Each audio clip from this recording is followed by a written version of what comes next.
Nuestra presentación de la unidad 5, grupo número 13, comprendido por Kairelín Magdaleno, mi persona, profesor Francisco Regalado, asignatura Introducción a la Filosofía. Esta vez el tema se trata de la teoría de la ética. La ética es una rama de la filosofía que se dedica a estudiar la moral, la virtud, el deber y el buen vivir del ser humano.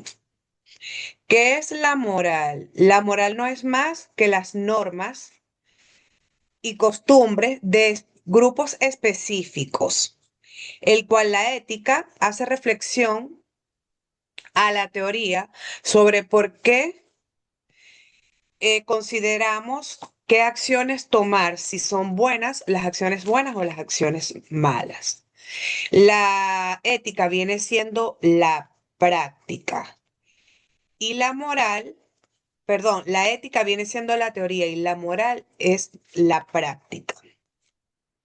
Etimología de ética.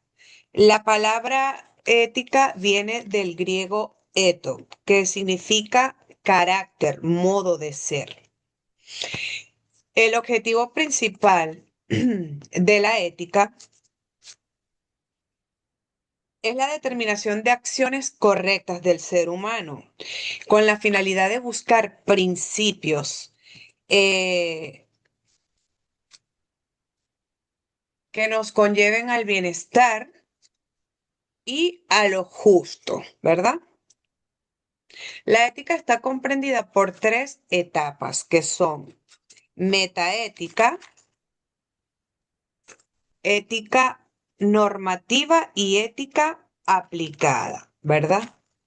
La metaética. Estas se encargan de investigar el origen y significado de los conceptos éticos. Por ejemplo, ¿qué significa la palabra bueno? La ética normativa, como bien lo dice, esta establece normas para determinar qué acciones debemos tomar, eh, qué acciones que debemos tomar y seguirlas. Por ejemplo, así como decir siempre la verdad. Eso es una ética, un deber, una ética del deber. Decir siempre la verdad, ¿verdad? La ética aplicada examina controversias morales y específicas en la vida real como la ética profesional y la ética ambiental. Entonces, la ética aplicada examina la controversia entre la ética profesional y la ética ambiental. La ética profesional es el comportamiento que debe tener el ser humano tanto en su vida laboral como social, ¿verdad? Y la ética ambiental es nuestra responsabilidad a todo lo que no es humano. En la ética profesional, eh, es el comportamiento adecuado que debemos tener en nuestro oficio para ser honestos, ¿verdad? En nuestro trabajo, en nuestra vida social. Y la ética ambiental, cómo podemos vivir para que el planeta sea habitable por todos los seres vivos. Tenemos la ética material. Es una corriente filosófica, moral, que define el bien en función de un sentido correcto. La ética material nos dice qué debemos hacer para llevar o para ir hacia una buena vida. La ética material nos dice qué debemos hacer, mientras que la ética formal es un modelo teórico que no nos dice qué debemos hacer, sino cómo lo debemos hacer, ¿verdad? Para actuar con nuestra conducta, para que sea una conducta moral, moralmente válida, ¿verdad? Por ejemplo, no mien- tenemos el ejemplo de no mientas porque Mentir no puede ser una ley universal. Si todos mintiésemos, entonces no existiría una buena comunicación. ¿Ok?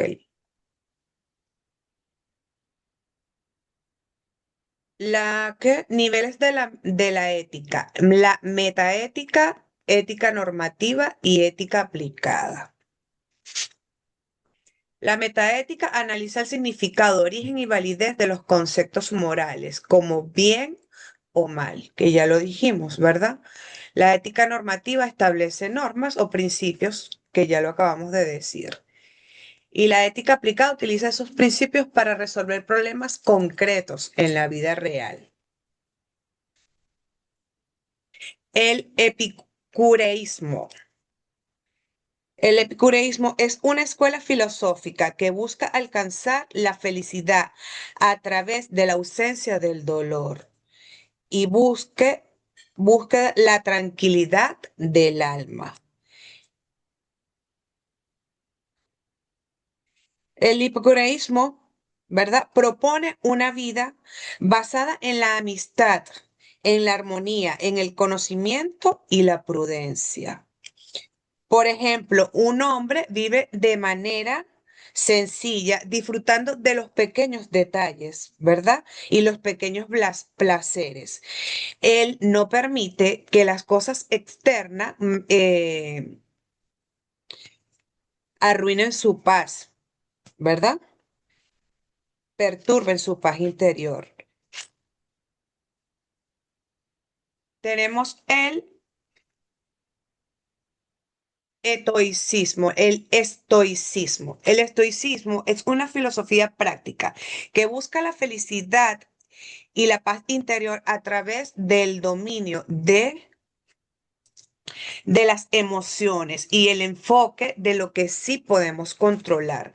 Tenemos un ejemplo, nos vamos de viaje, ¿verdad? Pero cuando ya estamos en el aeropuerto, suspenden el vuelo por una vaguada, por una tormenta, ¿verdad? ¿Qué decimos? Si nos ponemos a gritar o a decir groserías o a lamentarnos, eso no va a cambiar eh, o no va a hacer que vuelvan a restablecer el vuelo, ni va a cambiar el estado de la naturaleza. O sea, no va a pasar la vaguada, no va a pasar la tormenta, ni nada. Entonces ahí es donde controlamos lo que queremos hacer. Ese es mi punto. Luego, a continuación, mi compañera Kaireli. Buenas para todos, querido maestro y demás compañeros. Me van a disculpar que estoy un poquito disfónica, pero yo les estaré hablando del utilitarismo.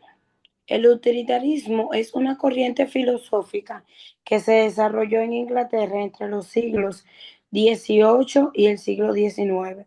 Uno de sus principales representantes fue John Stuart Mill.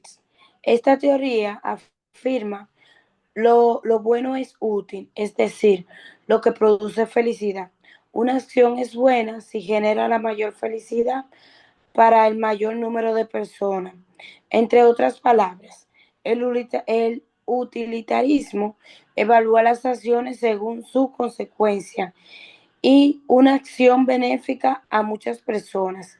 Entonces es considerada moralmente Mm. correcta. La ética de los valores. Esta corriente fue iniciada por el filósofo alemán Max Scheler. Sus ideas principales son: una acción es buena cuando realiza valor. Los No, valores dependen de la opinión personal, ¿cómo? son objetivos y universal. ¿Ahí? Se Sí. crea mediante el sentimiento y no solo la razón. Además, los valores están organizados en una jerarquía. Valor sensible. Este puede expresar placer y dolor. Valor espiritual. Estos pueden significar belleza, verdad, entre otros. Y un valor supremo. En este no podemos referir a los santos como a lo religioso. Esta teoría rechaza el relativismo y define que existen valores válidos para todos. Las éticas formales. Las éticas formales no se enfocan en el resultado de las acciones, sino cómo se realiza. Es importante no lo que se hace, sino la forma, la intención y las reglas que se siguen. La ética kantiana. El principal representante de esta es Immanuel Kant. Sus ideas claves fueron: una acción es buena por la intención, no por el resultado. Lo más importante es la buena voluntad. Se debe de actuar por deber, no por interés. Carl propone una regla fundamental llamada imperativismo categórico. Actúa de tal manera que tus acciones puedan convertirse en una norma universal. Es decir, debes actuar como si todo fuera hacerlo, como si todo fuera hacer lo mismo, como que si no hubiese indiferencia. La ética existencialista. El principal representante de esta fue Gianpaolo Sartre. Esta teoría dice que no existen los valores absolutos. Cada persona es libre y debe de decir su propio camino. Sin embargo, esa libertad genera angustia. ¿Por qué? Porque somos responsables nosotros mismos de nuestras propias acciones y de nuestras decisiones. Conceptos importantes: sería una conducta auténtica. Podríamos decir que asumir la responsabilidad de nuestras decisiones y afrontarla con valentía. También podríamos aplicar el concepto de mala fe, tratando de engañarnos a nosotros mismos para evitar la responsabilidad. Por ejemplo, poner excusas en vez de aceptar que decimos algo o hacemos algo. Sería como dejar de tratar de admitir el hecho y la razón de cómo nosotros actuamos y no estaríamos siendo éticos. También está la ética analítica. Esta surge en el mundo anglosajón en el siglo XX y estudia el lenguaje moral. Sus principales autores fueron John Edward Moore, Albert Angel y Richard Arendt. Ideas principales. Moore planteó intuicismo. Esta es: el bien no se puede definir, solo se conoce por la intuición. Por ejemplo, él detalla que el bien no tiene una forma como explicativa y que solamente lo podríamos palpar o ver con la intención de la persona que lo pone en práctica. Ángel explica el emotivismo. Él explica de la manera como decir esto es bueno, expresa una emoción, no un hecho. Mientras que el otro idealista, Hare, expresa prescriptivismo. El lenguaje moral sirve para dar órdenes, guiar o dar conducta. Cuando hablamos de ética, entramos en un mundo bastante amplio donde donde se aplican los valores como la responsabilidad, la integridad y la moral de una persona. Cuando una persona explica o pone en práctica su parte moral, deja mucho rasgo en sí mismo de lo que aporta, apoya y la credibilidad que le puede dar el apoyo que pone de ética sobre la persona y lo que proyecta sobre los demás. En un mundo como el que vivimos actualmente, la ética se pierde un poco, pero las personas que aún la siguen poniendo en práctica, podemos observar y seguir confiando de que es un mundo que todavía no todo está perdido y de que hay personas todavía que son responsables y aprecian y valoran lo que quieren hacer o lo que pueden demostrar por los demás.